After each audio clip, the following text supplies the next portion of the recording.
કાર્ય શું છે? પેલામાંથી કાર્ય શબ્દનો ઉપયોગ આપણે રોજિંદા જીવન ધોરણ 9 માં આપણે કયું ચેપ્ટર 11 નંબરનું ચેપ્ટર છે વિજ્ઞાનમાં, વર્ષ 18-19, એમાં કાર્ય, ઉર્જા અને પાવર.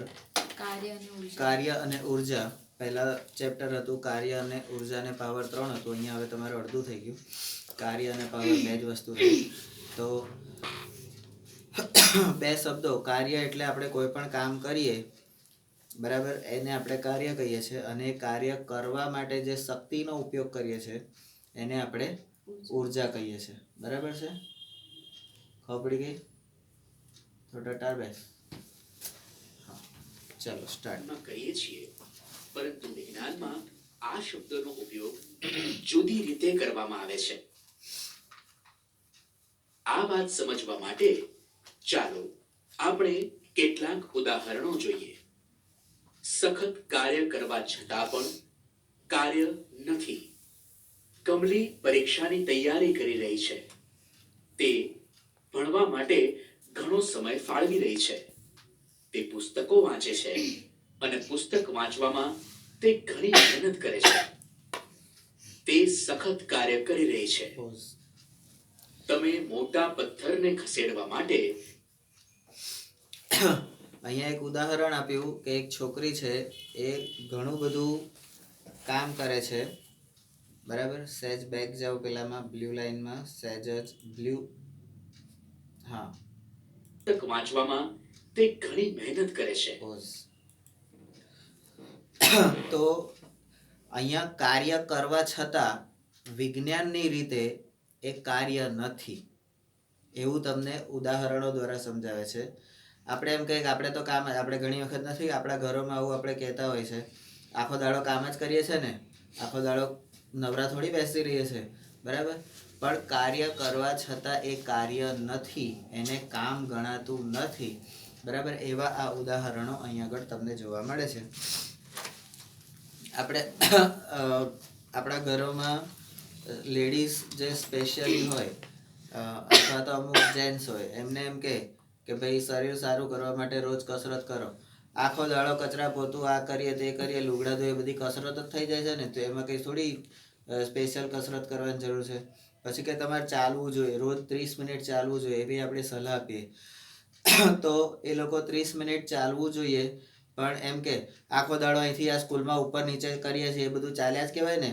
તો એ ચાલવું કહેવાય, એ કરેલું કાર્ય છે. તમે ચાલ્યા, ઉપર ચડ્યા ઉતર્યા બધું, પણ એને કાર્ય ગણાશે નહીં. બરાબર? તો એવું જ અહીંયા ઉદાહરણ છે કે પરીક્ષાની તૈયારીમાં આપણે સમય ફાળવીને પુસ્તકો વાંચીએ છીએ, ઘણી મહેનત કરીએ છીએ, છતાં પણ એ કામ કહેવાતું નથી. વિજ્ઞાનની દ્રષ્ટિએ એને કાર્ય ગણાતું નથી. તો કાર્ય શેને કહેવાય છે એ આપણે જોઈએ. બીજું ઉદાહરણ આવે છે પથ્થરનું. જુઓ, તે સખત કાર્ય કરી રહી છે. તમે મોટા પથ્થરને ખસેડવા માટે સખત કાર્ય કરો છો.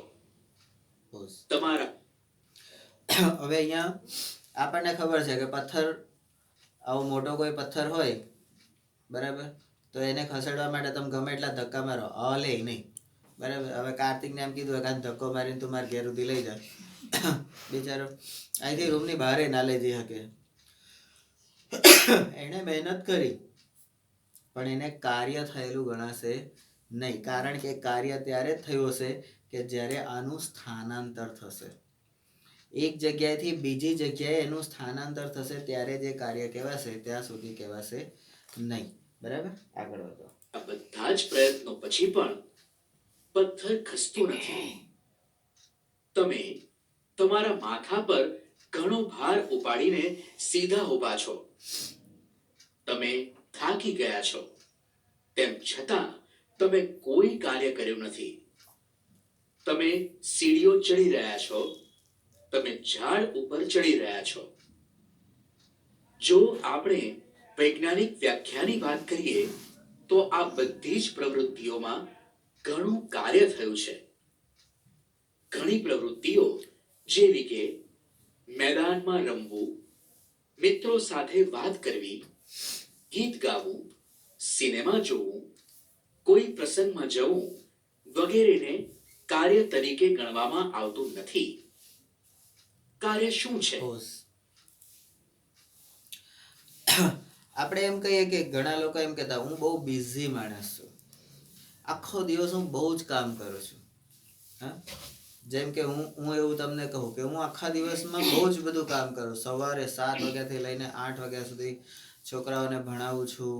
હા, પછી દવાખાનું ચલાવું છું, બધા પ્રસંગોમાં જઉં છું, આમ કરું છું. ત્યાં 8 વાગ્યા પછી પણ કોઈ જાહેર એવી મિટિંગો હોય એમાં પણ અમે જઈએ છીએ. તો હું બહુ જ કામ કરું છું એમ. પણ